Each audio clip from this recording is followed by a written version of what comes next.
La matière première, à la base du cidre de glace du Québec certifié IGP, doit être exclusivement constituée de pommes tardives cultivées au Québec. Cette exigence du cahier des charges provient d'une nécessité technique reliée à l'élaboration de ce produit. La durée entre la maturité du fruit et l'étape de concentration des sucres est une période longue, pouvant s'étaler sur 1 à 3 mois. Il est donc nécessaire d'avoir une bonne conservation du fruit et du jus pour viser un ratio sucre-acidité supérieur aux variétés plus hâtives.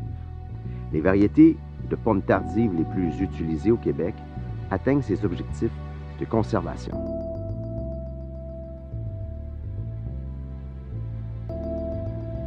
Comme producteur, vous devez rencontrer tout au long de l'élaboration du cidre les valeurs cibles qui correspondent aux exigences du cahier des charges.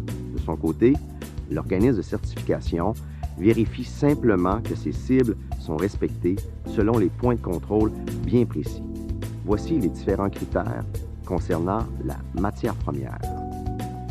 Élaborer son cidre de glace uniquement avec des pommes tardives du Québec récoltées à partir de la date officielle de commercialisation publiée annuellement par la Fédération des producteurs de pommes du Québec. Tenir un registre qui mentionne la date de la récolte, le nom de la variété et les quantités destinées à l'élaboration du cidre. Pour les détenteurs d'un permis artisan, les pommes utilisées doivent provenir exclusivement de l'exploitation. Pour les détenteurs d'un permis fabricant, un maximum de 50 % des pommes peuvent être achetées. Tenir à jour un registre indiquant la gestion de l'entreposage des pommes et du jus avec les quantités destinées à l'élaboration du cidre. Vous devrez y identifier vos lots, le lieu d'entreposage et y mentionner tout changement concernant l'inventaire des pommes utilisées.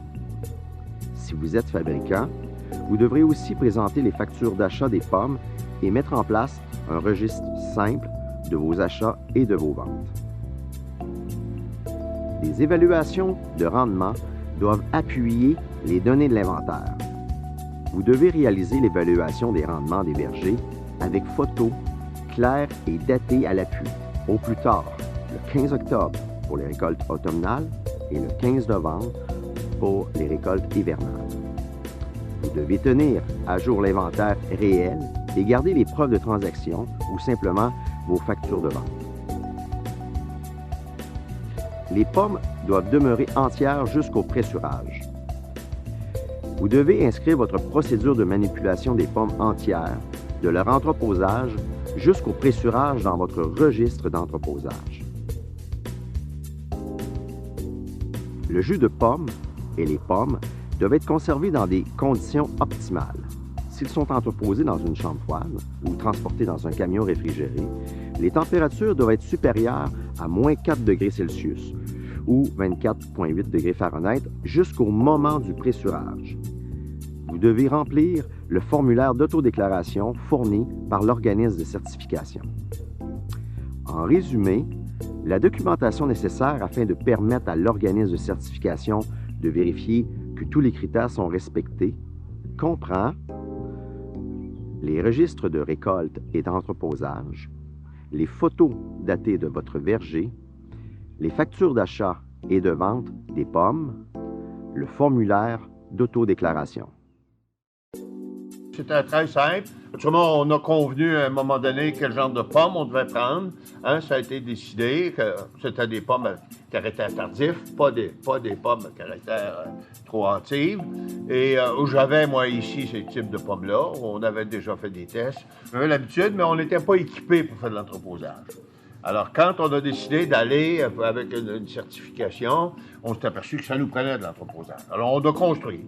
On a construit une bâtisse, on a mis une chambre froide pour pouvoir conserver nos pommes. Alors, parce que nous, on travaille avec ce qu'on appelle la cryoconcentration. On prend nos pommes, on les met en chambre froide, puis quand les grands froids commencent, on les presse, on met le jus dehors, et puis on est parti. Alors, pour faire les registres, c'est assez simple. Au niveau de la chambre froide, vous avez un pad, puis vous rentrez les pommes que vous avez sur chacun des bennes ou des minots que vous avez. Vous pouvez identifier la variété de pommes que vous avez. Alors, si vous dites, pour faire mon site de glace, j'ai besoin de 3 fois de Cortland pour une fois de Macintosh, il s'agit de bien les identifier. Vous le mettez sur votre registre, puis quand c'est le temps de presser, bien, vous pressez, vous mettez ça dehors, et puis là, vous pouvez noter. Il faut noter, savoir quand est-ce que vous le mettez dehors, la température qui va à l'extérieur, très important. Parce que si tu essaies de faire ça au mois d'avril ou mai, il est trop tard. Donc, ça te prend un registre pour savoir quand est-ce qu'il faut que tu commences. Tu commences en janvier, à moins 20, à moins 22, à moins 12. Alors, si vous avez un registre, ça va être indiqué, puis ça va être facile pour les années qui vont suivre.